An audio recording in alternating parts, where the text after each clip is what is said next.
तो चलिए अपन 12th की एक और यूनिट देखते हैं फिजिकल केमिस्ट्री की। ठीक है, अध्याय 4। ठीक है, रासायनिक बलगतिकी या केमिकल काइनेटिक्स। ठीक है, तो इसके कुछ ये आईएमपी क्वेश्चन हमारे प्रश्न बैंक में दिए हुए हैं। टोटल 6 क्वेश्चन, इनको एक एक करके अपन क्या करते हैं, बनाने की कोशिश करते हैं ना। चलिए शुरू करते हैं। बच्चों यहाँ पे पहला प्रश्न दिया हुआ है कि अभिक्रिया का अर्धायुकाल क्या है, इसका व्यंजक लिखिए, है ना। तो देखो बच्चों, सबसे पहले हम ये अर्धायुकाल का मतलब समझते हैं। अर्धायुकाल का मतलब होता है बच्चों, यहाँ पे काल बराबर होता है क्या, समय।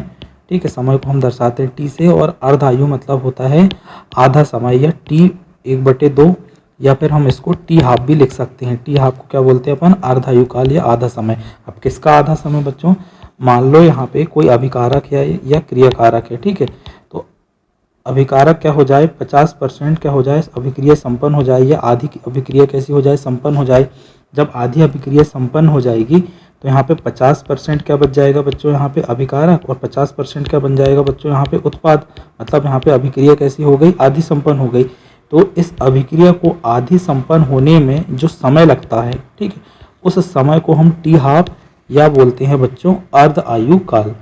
ठीक है, जैसे कि आप यहाँ पे देख पा रहे हो यहाँ पे कि किसी भी अभिक्रिया का अर्धायुकाल वह समय है जिस पर अभिकारक का सांद्रण, ठीक है, अभिकारक यहाँ पे अभिकारक का सांद्रण, ठीक है, घटकर अपने प्रारंभिक सांद्रण का कैसा रह जाता है, आधा रह जाता है। ठीक है, यहाँ पे 100% अभिकारक है।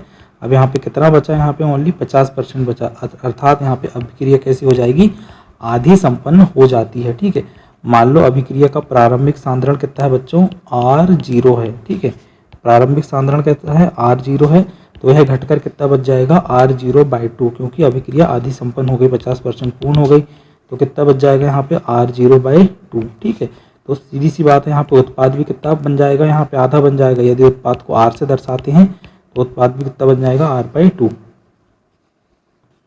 अब बात आती है बच्चों व्यंजक की। तो देखो यहाँ पे 2 टाइप के व्यंजक लिखेंगे अपन। यहाँ पे प्रथम व्यंजक लिखते हैं किसके लिए, शून्य कोटि की अभिक्रिया का अर्धायुकाल या टी हाफ।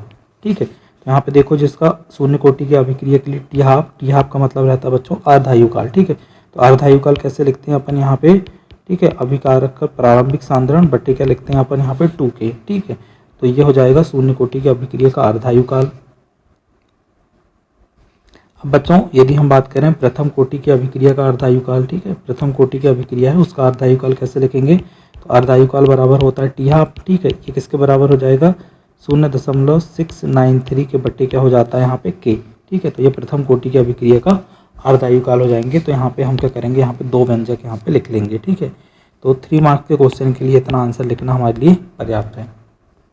अगला बच्चों क्वेश्चन नंबर 2, इसमें लिखा है कि अभिक्रिया की दर एवं दर स्थिरांक में 3 अंतर लिखिए। ठीक है, अभिक्रिया की दर को किससे दर्शाते हैं बच्चों अपन यहाँ पे R से, और दर स्थिरांक को किससे दर्शाते हैं अपन K से। ठीक है, तो इनमें 3 अंतर। देखो सबसे पहले अपन ये समझते हैं होते क्या हैं। मान लो बच्चों कोई अभिक्रिया है R, और ये रिएक्टेंट से क्या बन रहा है, हमारा कोई प्रोडक्ट बन रहा है। ठीक है, तो अभिक्रिया की दर कैसी हो जाएगी बच्चों, दर बराबर होती है यहाँ पे R, ठीक है, और यहाँ पे दर स्थिरांक K, और यहाँ पे अभिकारक की सांद्रता। ठीक है, अभिकारक की सांद्रता कुछ भी हो सकती है, यदि प्रथम कोटि की अभिक्रिया की रही तो 1, 2, 3 कुछ भी हो सकता है।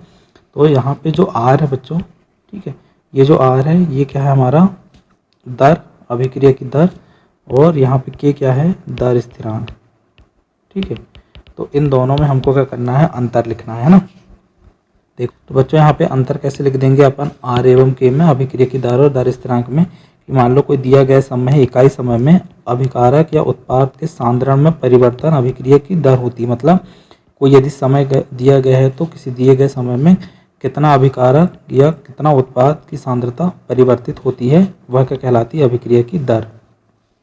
ठीक है, दर स्थिरांक क्या होता है बच्चों, यह अभिक्रिया की दर के बराबर होता है। कब, जब प्रत्येक अभिकारक की सांद्रता कैसी हो, इकाई हो। इसका मतलब यदि यहाँ पे R बराबर क्या हो K, ठीक है, और यहाँ पे अभिकारक या रिएक्टेंट की सांद्रता है, तो देखो बच्चों जो दर स्थिरांक है यह अभिक्रिया के दर के बराबर होता है। कब होता है, जब प्रत्येक अभिकारक की सांद्रता इकाई हो। मान लो यहाँ पे जो सांद्रता है वो इकाई है। ठीक है, जब सांद्रता इकाई रहेगी तो अभिक्रिया की दर और दर स्थिरांक कैसे हो जाएंगे, एक दूसरे के बराबर हो जाएंगे, जब ये सांद्रता कैसी हो जाएगी, इकाई या कांस्टेंट हो जाएगी। ठीक है, दूसरा अंतर है बच्चों, यह अभिकारकों की प्रारंभिक सांद्रता पर निर्भर करता है। अभिक्रिया की दर सीधी सी बात है, प्रारंभिक सांद्रता पर निर्भर करता है, ठीक है।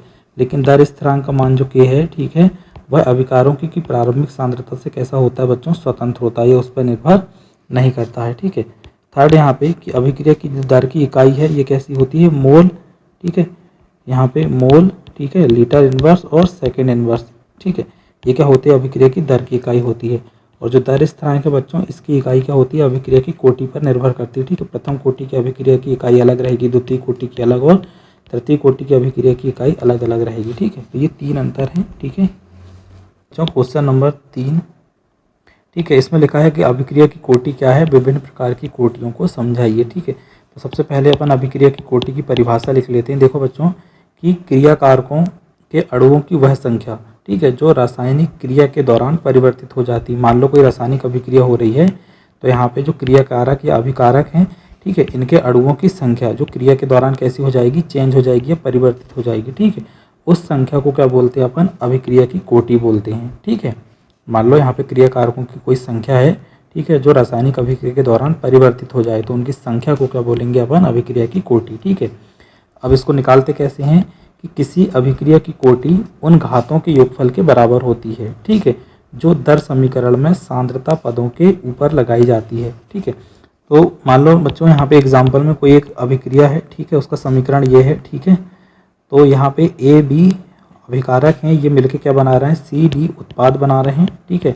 तो इस अभिक्रिया के लिए हम दर समीकरण कैसे लिख सकते हैं, तो दर समीकरण क्या हो जाएगा बच्चों, यहाँ पे दर समीकरण R बराबर हो जाएगा, ठीक है, K, और यहाँ पे जो अभिकारक है, अभिकारक की सांद्रता, इस ब्रैकेट में हम क्या लिखते हैं इस प्रकार, अभिकारक A की सांद्रता, और यहाँ पे अभिकारक B की सांद्रता कैसे लिखेंगे, इस B के ब्रैकेट में, ठीक है। और M और N ये सांद्रता पद की क्या है बच्चों, घातें हैं, ठीक है। मान लो यहाँ पे कुछ मोल रहेंगे तो वो उनकी सांद्रता पदों की घातों में जाएंगे, ठीक है। तो यहाँ पे जो M बराबर बच्चों ये A के है, यहाँ पे A लिखा है, और जो B है, ठीक है, इसके बराबर में क्या है बच्चों, यहाँ पे N है, ठीक है। तो वही है कि किसी अभिक्रिया की कोटि उन घातों के योगफल के बराबर होती, मतलब इनकी घातों के योगफल के बराबर होती जो दर समीकरण में, ठीक है, ये दर समीकरण है, दर समीकरण में ये सांद्रता पद है, ए का सांद्रता पद और बी का सांद्रता पद दर समीकरण में सांद्रता पदों के ऊपर लगाई जाती हैं, ठीक है। तो अभिक्रिया की कोटि बच्चों कैसी हो जाएगी, यहाँ पे बहुत आसान है। यहाँ पे अभिक्रिया की कोटि को कैसे निकालेंगे हम, अभिक्रिया की कोटि को निकालते हैं सांद्रता पद में जो घात लगाई जाती है उनके योगफल के बराबर, मतलब अभिक्रिया की कोटि बराबर क्या हो जाएगी, m प्लस n। अब बच्चों बात आती है कोटियों के प्रकार की, ठीक है। तो प्रथम वहाँ पे देखेंगे अपन शून्य कोटि की अभिक्रिया, ठीक है, बहुत आसान है कि वह अभिक्रिया जिनका वेग या जिनकी दर, ठीक है, अभिक्रिया जिनकी दर क्रिया कारकों की सांद्रता के शून्य घात के समानुपाती होती है, ठीक है। मतलब क्रिया कारक पर वो निर्भर ही नहीं करती, इसलिए उनकी शून्य घात की कैसी होती है, समानुपाती होती है। अर्थात अभिक्रिया का जो वेग है क्रिया कारकों की सांद्रता पर निर्भर नहीं करता है, ठीक है, क्रिया कारकों की सांद्रता पर यह निर्भर नहीं करता। मान लो कोई एक समान अभिक्रिया है, ठीक है, रिएक्टेंट, और रिएक्टेंट से क्या बन रहा है बच्चों, यहाँ पे प्रोडक्ट बन रहा है, ठीक है, रिएक्टेंट किसमें परिवर्तित हो रहा है, प्रोडक्ट में। तो इसका हम दर कैसे लिख सकते हैं, दर बराबर होती क्या, माइनस डी आर बटे क्या होती है, डी टी, ठीक है, और इसके बराबर क्या होता है, ये D R zero D T, ठीक है। तो यहाँ पे ये देख लो, यहाँ पे अभिक्रिया का जो वेग है क्रिया कारकों की सांद्रता, यहाँ पे जो क्रिया कारक कौन है या अभिकारक R, इसकी सांद्रता क्या होती है, इसकी शून्य घात के कैसे होती है, समानुपाती होती है दर, ठीक है। बच्चों यहाँ पे एक एग्जांपल देख लेते हैं कि सूर्य के प्रकाश की उपस्थिति में H2 और जो Cl2 का योग है ये शून्य कोटि की अभिक्रिया का एग्जाम्पल है, ठीक है। यहाँ पे इन दोनों का योग करके क्या बन रहा है, HCl, ये किसकी उपस्थिति में हो रही है, ठीक है, सूर्य के प्रकाश की उपस्थिति में। तो अभिक्रिया का दर है ये किसके बराबर होता है, ओनली दर स्थिरांक के बराबर, ठीक है। क्रिया कारकों की सांद्रता के शून्य घात के समानुपाती होता है, या अभिक्रिया का वेग क्रिया कारकों की सांद्रता पर निर्भर ही नहीं करता, ये ओनली सूर्य के प्रकाश पर निर्भर करता है, ठीक है। तो गेन से फ्री होता है। अब बच्चों यहाँ पे सेकंड है प्रथम कोटि की अभिक्रिया, ठीक है। तो प्रथम कोटि की अभिक्रिया का मतलब रहता है बच्चों कि मान लो कोई अभिक्रिया हो रही है, ठीक है, यहाँ पे अभिक्रिया कारक रिएक्टेंट R है, ये किस में बदल रहा है, प्रोडक्ट P में, ठीक है, या उत्पाद P में, ठीक है। तो ऐसी अभिक्रिया के लिए क्या होता है, तो बच्चों ऐसी अभिक्रिया के लिए क्या होता है, जो अभिकारक है, अभिकारक का जो एक अणु है, ठीक है, अभिकारक या जो R है उसका एक अणु की जो सांद्रता है वह रासायनिक अभिक्रिया को प्रभावित करती है, ठीक है, रासायनिक अभिक्रिया को प्रभावित करेगी, ठीक है, रिएक्टेंट के एक अणु की सांद्रता, ठीक है। तो इसको हम इस प्रकार भी लिख सकते हैं कि जो अभिक्रिया की दर है अभिकारक R की सांद्रता के प्रथम घात के समानुपाती होती है, ठीक है।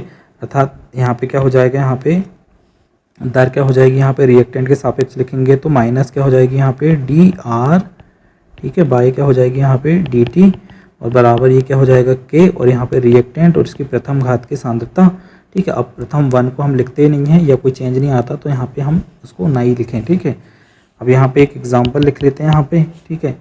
यहाँ पे NH4NO2 है, ठीक है, ये टूट रहा है किसमें, N2 नाइट्रोजन में और 2H2O में, ठीक है। तो चूंकि ये प्रथम कोटि की अभिक्रिया है तो यहाँ पे दर R बराबर क्या हो जाएगा, यहाँ पे दर स्थिरांक, और यहाँ पे अभिकारक है या जो क्रियाकारक है इसकी सांद्रता के प्रथम घात के समानुपाती, या यहाँ पे एक अणु भाग ले रहा है, ठीक है, ठीक है, एक अणु ही भाग ले रहा है कॉलिजन में, ठीक है, और एक अणु से क्या हो रहा है, यहाँ पे उत्पाद मिल रहे हैं, ठीक है।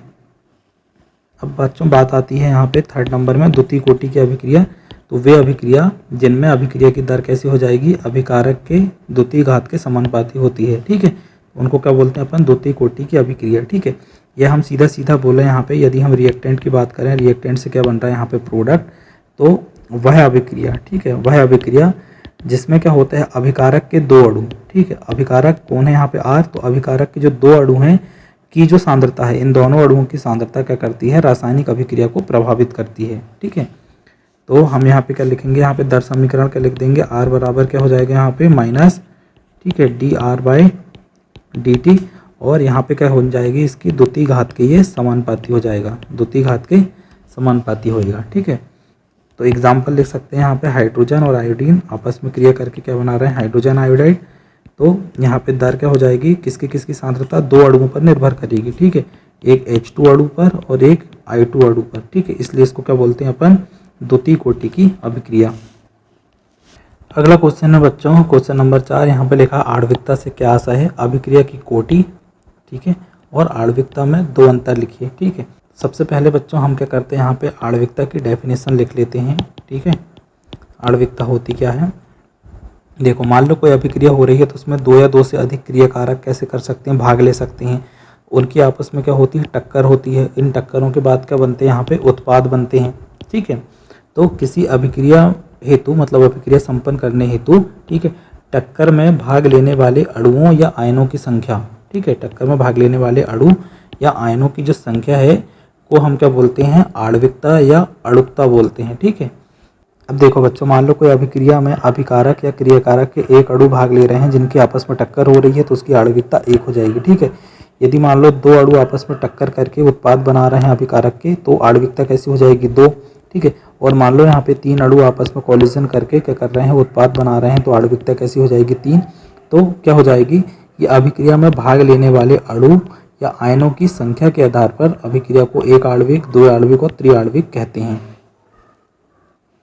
अब जैसे बच्चों यहाँ पे हम एग्जांपल ले लें, ठीक है, तो NH4NO2 है, ये आपस में क्या कर रहा है, आपस में कॉलिजन कर रहे हैं, ठीक है। यहाँ पे एक ही अणु क्या हो रहा है, भाग ले रहा है, जो क्या बना रहा है यहाँ पे N2 और 2H2O। तो यहाँ पे यह अभिक्रिया को बोलेंगे क्या, एक आणविक अभिक्रिया, इसकी यह आणविकता कैसी हो जाएगी, 1, ठीक है। मान लो यहाँ पे 2HI हाइड्रोजन आयोडाइड क्या कर रहे हैं, यहाँ पे क्या बना रहे हैं, H2 और I2 बना रहे हैं। तो यहाँ पे HI के हाइड्रोजन आयोडाइड के कितने अणु भाग ले रहे हैं, यहाँ पे 2, ठीक है। तो इसको बोलते हैं अपन दो आणविक अभिक्रिया, या इसकी आणविकता कितनी हो जाएगी बच्चों, 2, ठीक है। इसी प्रकार बच्चों यदि यहाँ पे 2NO और O2, ठीक है, इसके दो अणु और इसके एक अणु, टोटल कितने अणु यहाँ पे कॉलिजन या टक्कर में भाग ले रहे हैं, 3, ठीक है, और क्या बना रहे हैं यहाँ पे 2NO, तो इसको बोलते हैं अपन त्रिआणविक, ठीक है। या यहाँ इसकी जो आणविकता है वो कितनी हो जाएगी बच्चों, यहाँ पे 3, ठीक है। तो ये कुछ एग्जाम्पल हैं।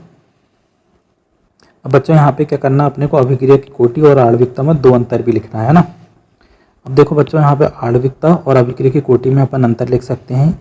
मान लो कोई अभिक्रिया हो रही है तो अभिक्रिया के एक पद में भाग लेने वाले अणुओं की संख्या, ठीक है, एक अणु, दो अणु या 3 अणु कितने भी भाग ले सकते हैं, उनकी संख्या आणविकता कहलाती है।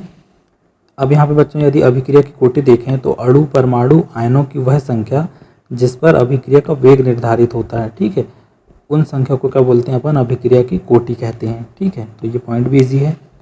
दूसरा है यहाँ पे कि जो बच्चों आणविकता हमेशा पूर्णांक धनात्मक होती है, ठीक है, लेकिन यहाँ पे यदि अभिक्रिया की कोटि की बात करें तो इसका मान पूर्णांक धनात्मक भिन्न हो सकता है, ठीक है।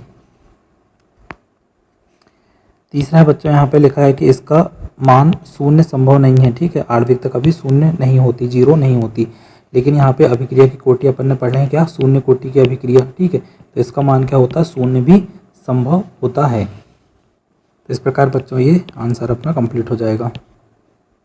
अब बच्चों यहाँ पे हम क्वेश्चन नंबर 5 को सबसे लास्ट में पढ़ेंगे। हम क्वेश्चन नंबर 6 को पहले देख लेते हैं क्योंकि ये थोड़ा इजी क्वेश्चन है। यहाँ पे लिखा है कि प्रथम द्वितीय तृतीय कोटि की अभिक्रिया का वेग स्थिरांक की इकाई लिखिए, ठीक है।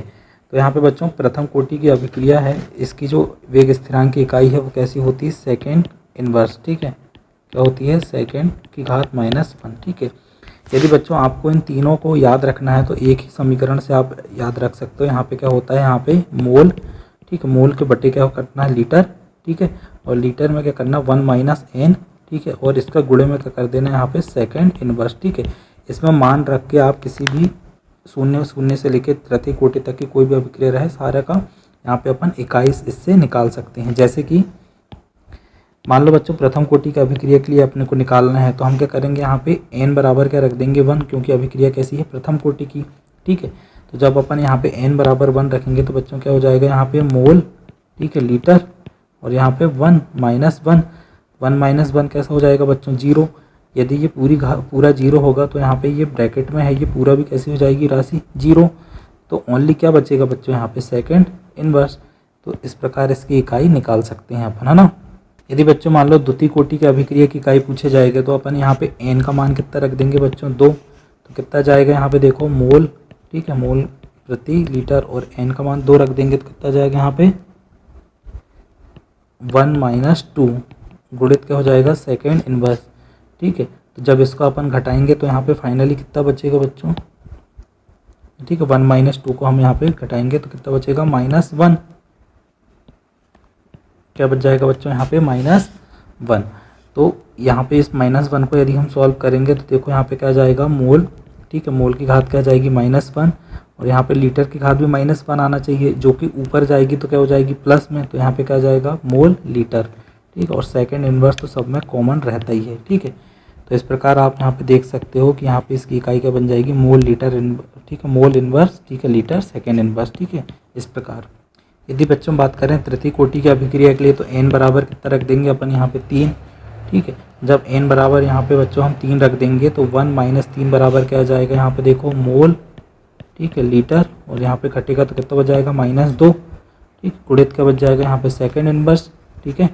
जब इसको सॉल्व करेंगे तो बच्चों क्या आ जाएगा, यहाँ पे मोल की घात -2, ठीक है। लीटर की घात में भी -2 आएगा, लेकिन जो ऊपर जाएगा तो क्या हो जाएगा, लीटर की घात 2 बचेगा, ठीक है। और यहाँ पे क्या हो जाएगा, यहाँ पे सेकेंड इनवर्स, ठीक है।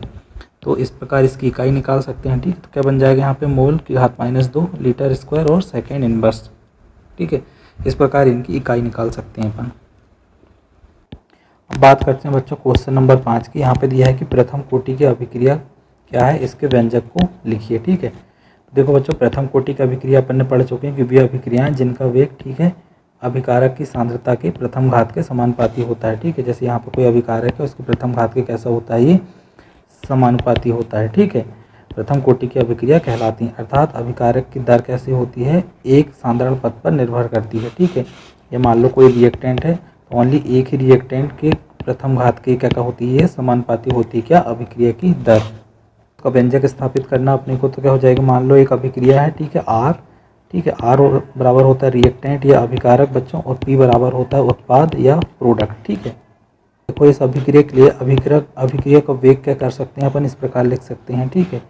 तो किस प्रकार लिखते हैं अपन, अब इस प्रकार भी देखें, माइनस, ठीक है, dr, ठीक है, बटे dt, और क्या होता है यहाँ पे kr, ठीक है, इसके प्रथम घात के समानुपाती होता है, ठीक है। तो ये ले सकते हैं। अब यदि इसको उनको पुनः व्यवस्थित करें तो हम क्या कर सकते हैं, ये जो पूरा dt है, इस dt का पक्षांतर हम यहाँ पे कर सकते हैं, तो dt यहाँ चला जाएगा और k इसी के साथ रहेगा, तो क्या बन जाएगा, ये k dt, और जो r है ये इसका पक्षांतर हम यहाँ पे कर देंगे तो यहाँ पे r यहाँ पे आ जाएगा, ठीक है। हमने ऐसा इसलिए किए हैं बच्चों क्योंकि यहाँ पे जो सांद्रता ऊपर की और नीचे की ये कैसी हो जाए, समान हो जाए, ठीक है। इसके लिए अपन ने इसका पक्षांतर कर दिया है। अब बच्चों इस समीकरण को देखो हम क्या कर सकते हैं, समाकलित कर सकते हैं, ठीक है। तो समाकलित करने के लिए क्या करेंगे बच्चों, हम यहाँ पे इसका इस प्रकार समाकलन कर देंगे तो ये वैल्यू क्या जाएगी, ये पूरी अंदर हो जाएगी, इसका समाकलन हो जाएगा माइनस, ठीक है, dr बटे r, ठीक है। और यहाँ पे जो क्या है, स्थिरांक है, इसका समाकलन तो होता नहीं है, ठीक है। तो यहाँ पे क्या जाएगा, डी टी यहाँ पे समाकलन में चले जाएगा। तो बच्चों यहाँ पे हम क्या करें, समाकलन का यदि हम फॉर्मूला देखें तो यहाँ क्या होता है, यदि हम किसका समाकलन कर रहे हैं, कोई एक ए डी एक्स, तो यहाँ पे जो समाकलन करने से जो डिफ्रेंसिएशन है ये हट जाता है, और यहाँ पे क्या बचता है, ओनली ए और एक्स बचता है, ए और एक्स बचता है, और इसके साथ में क्या बचता है, एक सी अकेला बचता है, ठीक है। यहाँ पे हम सी या कांस्टेंट या स्थिरांक यहाँ पे लगा देते हैं, ठीक है। दूसरा समीकरण है बच्चों यहाँ पे, यदि हम क्या करें, किसी इस प्रकार की राशि का हम समाकलन करें ए बटे एक्स और डी, तो आपको पता है यहाँ से डी तो हट जाएगा, तो क्या बचेगा, यहाँ पे लॉग लग जाएगा, ठीक है, लॉग लग जाएगा। यहाँ पे लॉग के बटे में क्या आ जाएगा, यहाँ पे ओनली एक्स आ जाएगा, एक बटे एक्स का क्या हो जाएगा, एक्स, और ये लॉग लग जाएगा, ठीक है। तो इन दोनों फॉर्मूलों को बच्चों हम यहाँ पे लगा के देखते हैं। देखो यहाँ पे यदि हम इसको करें, ठीक है, तो ये राशि लगभग इसके जैसे है, ठीक है। तो यहाँ पे जो डी है वो हट जाएगा, ओनली क्या बचेगा, टी अकेला बचेगा, के तो यहाँ पे पहले से था, बाहर था, के को कोई चेंज नहीं होगा, तो यहाँ पे क्या बच जाएगा, डी टी का ओनली टी बचेगा, और इसके प्लस में क्या आ जाएगा, सी, ठीक है। इस वाले यहाँ पे नियम से हो जाएगा। और दूसरा नियम बच्चों यहाँ पे क्या है, ये बटे वाली संख्या, तो यदि यहाँ पे हम इसका लॉग कर रहे हैं तो डी, यहाँ पे डी हट जाता है, डिफ्रेंसिएशन, ठीक है, समाकलन करने से डी हट जाएगा, और यहाँ पे क्या बच जाएगा, एक बटे एक्स का एक्स बचता था, तो यहाँ पे क्या हो जाएगा, यहाँ पे बच्चों ये लॉग लग जाएगा, और लॉग क्या बचेगा, ओनली आर बचेगा। तो बच्चों इस प्रकार हम जब यहाँ पे करेंगे तो हमको यहाँ पे एक समीकरण मिल जाएगा, जिसको हम समीकरण क्या करते हैं, एक दे देते हैं, ठीक है। बच्चों यहाँ पे जो सी प्राप्त हुआ है आपको, ठीक है, सी क्या है बच्चों, एक समाकलन स्थिरांक है जिसकी गणना प्रारंभिक दशाओं में की जा सकती है, मतलब हम अभिक्रिया की प्रारंभिक दशाओं में इसकी गणना करते हैं। अब प्रारंभिक दशा से मतलब है बच्चों यहाँ पे कि जब समय कैसा रहा हो, टी जीरो रहा हो, मतलब समय शुरुआत में कैसा रहा हो, बिल्कुल जीरो रहा हो, तो उस समय जो अभिकारक की सांद्रता आर है वो प्रारंभिक सांद्रता के बराबर होती है, मतलब कैसी होती, आर जीरो क्या बोलते हैं अपन, प्रारंभिक सांद्रता, ठीक है। तो यहाँ पे ये प्रथम समीकरण है, इसको अपन यहाँ पे लिख लेते हैं। देखो प्रथम समीकरण है, यहाँ पे क्या है लिखा है, ठीक है, सी प्लस के टी, ठीक है, ये सी प्लस के टी यहाँ पे लिखा, मैंने इसको इस प्रकार लिख लिया है। इसके बराबर में क्या लिखा है बच्चों, यहाँ पे आप देखो, यहाँ पे माइनस, ठीक है, क्या लिखा है यहाँ पे, माइनस लॉग आर, ये लिखा है, माइनस लॉग आर लिखा है, ठीक है। अब हम क्या करेंगे यहाँ पे बच्चों, प्रारंभिक सांद्रता में इसको क्या करेंगे, इसका मान रखेंगे। तो देखो यहाँ पे क्या हो जाएगा, टी बराबर जीरो हो जाएगा, ठीक है, तो सी रखेंगे यहाँ पे, ठीक है, ये क्या है सी, और यहाँ पे ये धन में है, ठीक है, के रहेगा, और टी का मान कैसा हो जाएगा बच्चों, जीरो, ठीक है। तो यहाँ पे जीरो का गुणा कर देंगे, बराबर क्या हो जाएगा, माइनस लॉग, और आर का मान क्या रख देंगे यहाँ पे, आर जीरो के बराबर, ठीक है, क्योंकि अपन आर विकारक का प्रारंभिक सांद्रण दिख रहे हैं, ठीक है। तो देखो के का इसके साथ गुणा होएगा तो ये पूरी राशि कैसी हो जाएगी, शून्य हो जाएगी, क्या बचेगा, ओनली सी अकेला बचेगा। तो सी बराबर क्या बच जाएगा, माइनस लॉग और आर जीरो, ठीक है, ये बच जाएगा, ठीक है।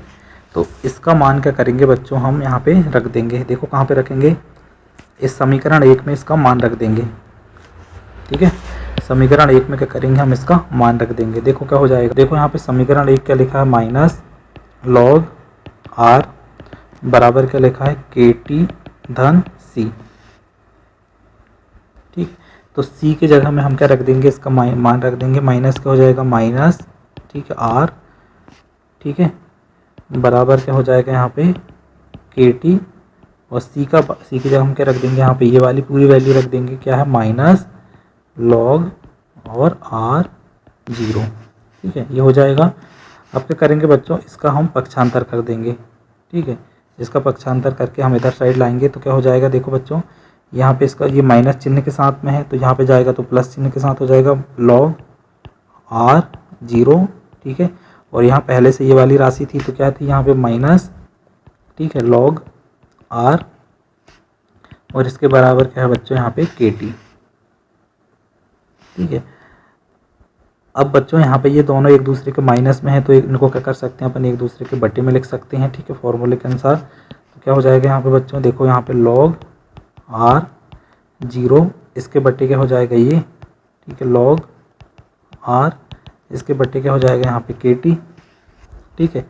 अब क्या करेंगे बच्चों, यहाँ पे जो लॉग समान है तो हम क्या करेंगे, लॉग को बाहर निकाल देंगे, लॉग बाहर निकल जाएगा, तो यहाँ पे क्या बच जाएगा ओनली बच्चों R0 के बट्टे क्या बच जाएगा यहाँ पे R, ठीक है, यही बचेगा यहाँ पे, ठीक है। और इसके बराबर क्या बच जाएगा यहाँ पे KT। अब देखो बच्चों, इस समीकरण को हम क्या कर सकते हैं और शुद्ध करके लिख सकते हैं। यहाँ पे हम क्या करेंगे, k का पक्षांतर करेंगे, ठीक है। जब k का पक्षांतर करेंगे बच्चों तो यहाँ पे क्या बन जाएगा, यहाँ पे k बराबर क्या हो जाएगा 1/t, ठीक है। t इसके साथ है तो t इसके गुणे में रहना चाहिए, 1/, क्या हो जाएगा यहाँ पे t, ठीक है। और बराबर क्या हो जाएगा यहाँ पे log है, और log कैसा है बच्चों यहाँ पे R0 ये लिखा है आपको, ठीक है, log, ठीक है। log कैसे हो जाएगा बच्चों यहाँ पे R0 के बट्टे क्या हो जाएगा यहाँ पे R, ठीक है। तो यहाँ पे एक फॉर्मूला याद रखना, यदि आपको इस प्रकार log दिया हो, जो ये वाला जो log है वो दिया हो, तो इसका log का मान कितना होता है बच्चों 2.303, ठीक है, log 10। मतलब इस log को अपन, ठीक, इस वाले log को अपन इस वाले log में परिवर्तित कर सकते हैं। तो यहाँ पे किसका गुणा करना पड़ता है 2.303 का, ठीक है। तो यदि हम क्या करें, इस log की जगह में ये वाला log रख दें तो इस पूरी राशि का मान क्या हो जाएगा वो अपन यहाँ पे देखते हैं। देखो क्या हो जाएगा यहाँ पे k बराबर क्या हो जाएगा बच्चों, k में कोई अंतर नहीं आएगा, k यहाँ भी ज्यों की त्यों रहेगा, ठीक है। अब सिर्फ यहाँ पे log का मान चेंज हो जाएगा, तो यहाँ पे क्या जाएगा 2.303, ठीक है। और t में भी कोई चेंज नहीं होगा, t इसके बट्टे में रहेगा ही रहेगा, ठीक है, जो कि यहाँ पे है, ठीक है। और सिर्फ यहाँ पे क्या लग जाएगा log 10, क्योंकि log अपन ने परिवर्तित किए हैं। और ये वाली जो राशि है बच्चों, ये भी कोई चेंजेस नहीं होगी, यहाँ पे ज्यों की त्यों आ जाएगी, क्या आ जाएगा यहाँ पे R, ठीक है, 0 के बट्टे क्या आ जाएगी यहाँ पे R। तो ये जो समीकरण मिला है बच्चों, ये हमारा फाइनल समीकरण है। इसको बोलते हैं प्रथम कोटि की अभिक्रिया के लिए दर स्थिरांक का व्यंजक, ठीक है। प्रथम कोटि की अभिक्रिया का जो व्यंजक है वो इस प्रकार रहेगा, ठीक है। तो ये हमारा जो फाइनल है, जो समीकरण है वो इस प्रकार रहेगा, ठीक है। तो बच्चों इस क्वेश्चन का आंसर है आपको इतना लिखना पड़ेगा, ठीक है। प्रथम कोटि का अभिक्रिया क्या है, इसके लिए व्यंजक, तो व्यंजक अपने को स्थापित करना पड़ेगा यहाँ तक, तो इतना आपको लिखना पड़ेगा यहाँ पे, है ना।